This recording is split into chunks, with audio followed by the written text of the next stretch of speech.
Culture shock. Please join me in welcoming Tiffany. Culture shock. Okay. My topic today is culture shock. Raise your hand if you've moved to a country and stayed there for more than a year. Okay. Raise your hand if you think you went through phases of so-called culture shock. Okay. So that is true.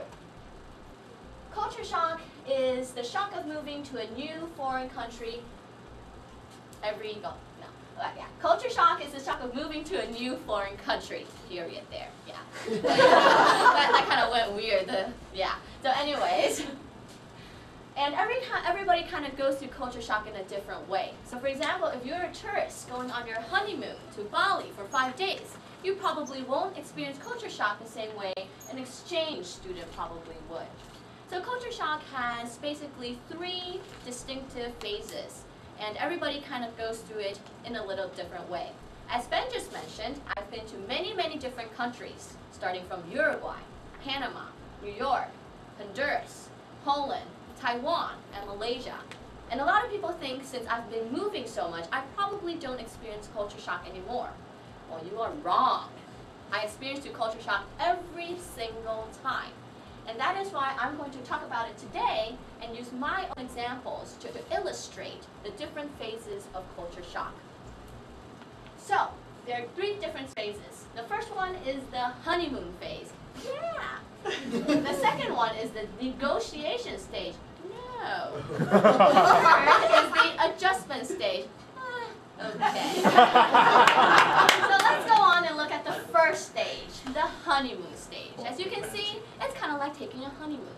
When you first step to that country, you feel everything is so great. You look at everything from a romantic light. Everything seems new, wonderful. You're fascinated by almost everything, and you feel very, very excited. The food might taste a little bit different. Maybe even the water that you drink tastes very, very good in that country compared to your own country, although it's pretty much the same. But everything just seems so great. I actually passed through that same phase when I moved from New York back to Taiwan in 5th grade. In school, the first day of school I went there, everybody knew that I did not speak very well Chinese.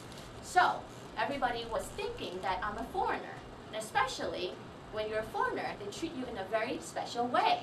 So they're all like, wow, you're from the States. Tell me all about it. All the kids wanted to talk to me. They gave me candy. They gave me cookies. They gave me a lot of special attention. Never in my life have I felt so special. Even the teachers treated me different. I mean, how many kids get tutor lessons from the principal teaching you both like you're a 5th grader? Yeah, not many people. I got that sort of attention. So I felt that everything was just awesome. I loved the place. But of course, I was only passing through the first phase of culture shock, the honeymoon phase. And this is the second stage, the negotiation stage. This is when differences appear very, very evident. And you start feeling a little bit of anxiety. Everything starts to become a little bit annoying, like traffic, scooters, and everything is just sort of disgusting sometimes. So I got a lot of problems when eating things. I didn't feel very well. I don't know why, okay? And sometimes I got really irritated very often.